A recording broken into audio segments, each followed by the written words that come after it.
Meu nome é Pedro Vieira e esse é o Porquê Lemos. O John Boyne ficou famoso mundialmente ao publicar O Menino do Pijama Listrado, que aí ele decidiu, com O Menino do Topo da Montanha, até o título é parecido, talvez tenha sido proposital, retomar os horrores da Segunda Guerra Mundial também pela visão de uma criança. Nesse livro, a gente é apresentado ao Pierrot Fishman.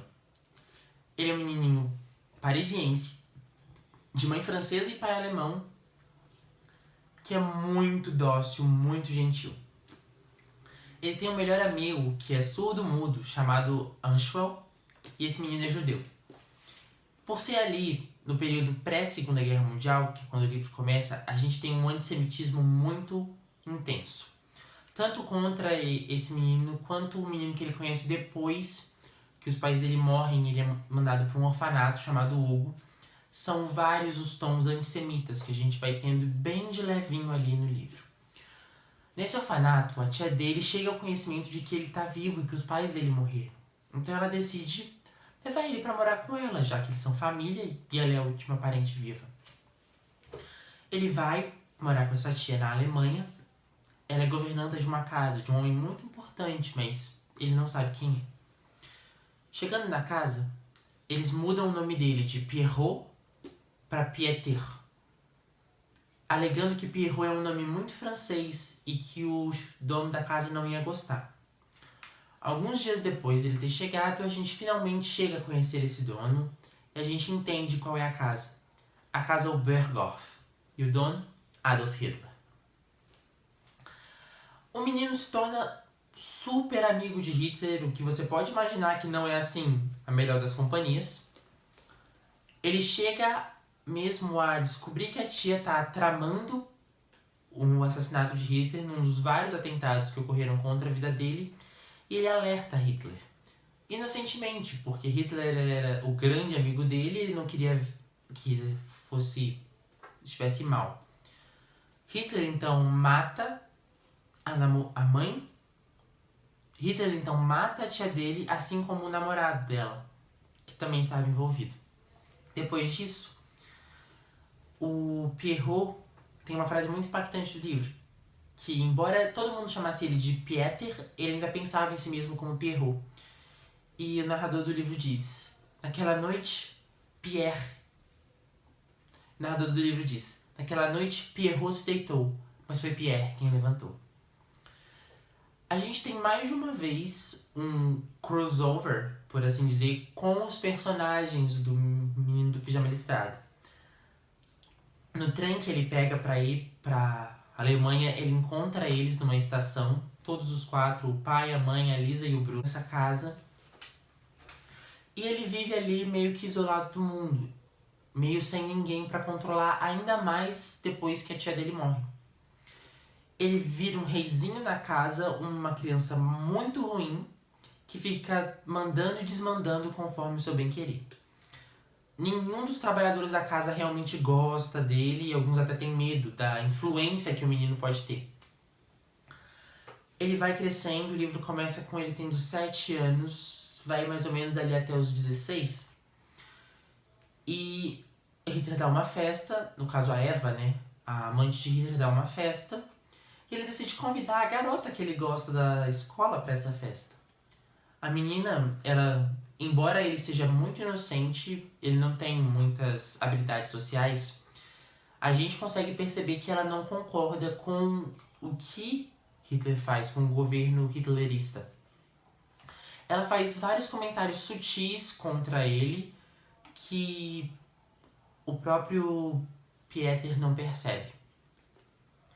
Ele convida ela para essa festa, ela vai, e então ele a assedia sexualmente. E Deus sabe o que poderia ter acontecido se a cozinheira não tivesse chegado lá e tivesse batido nele. Ele fala que ela vai se arrepender disso e dias depois ela é demitida. Algum tempo depois disso, não é spoiler dizer que Hitler morre, é? Se foi mal, mas Hitler morre. Lá em Berlim, não na casa. Hitler morre em Berlim e eles estão perdendo a guerra. Então todas as pessoas da casa começam a ir embora, os soldados, as cozinheiras, até só sobrar até só restar o Pieter e uma das pessoas que é responsável por arrumar a casa. Ele fala, mas você não pode ir embora, eu vou ficar aqui sozinho, sou só um garoto. O que eu vou fazer? Ela fala, eu vou embora porque não tem nada mais aqui pra mim. Porque eu não seria capaz de continuar aqui sabendo de tudo que eu fiz. Mas ele, de tudo que eu fiz, de tudo que você fez. Ele, mas eu não fiz nada. Ela, você não fez nada? Mais de uma vez a gente tem cenas dele sentado no escritório de Hitler tomando notas pra alguém sobre os campos de concentração. Ouvindo as conversas. Ela fala, você estava ciente de tudo. Você pode falar que você é só uma criança. Mas esse seria o maior crime de todos. Que seria se negar a tomar responsabilidade. Depois a gente entra no epílogo da história, que eu não vou contar, porque é aí que estão os verdadeiros spoilers da história. Como ele continua a vida, o que é feito de alguns dos outros personagens, ele reencontra alguns deles depois. Mas traz uma reflexão muito interessante. O livro foi amado por muita gente, elogiado por muita gente, mas alguns comentários são pertinentes. Assim como o Menino do Pijama Listrado, esse é um livro caracterizado como infanto-juvenil.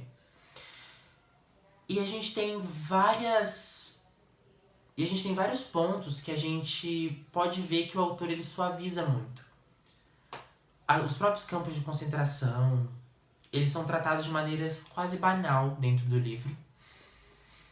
E talvez seja porque a gente tem talvez seja porque a gente tem um protagonista que está em fase de crescimento, de entender o que ele fez, mas ainda assim a gente tem um narrador em terceira pessoa. Um narrador em terceira pessoa que podia ter dado mais informações sobre esses horrores, mas que se absteve.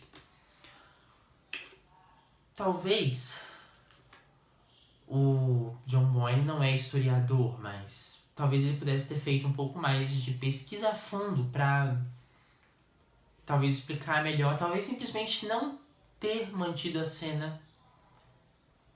Qualquer coisa dessas é uma questão pessoal.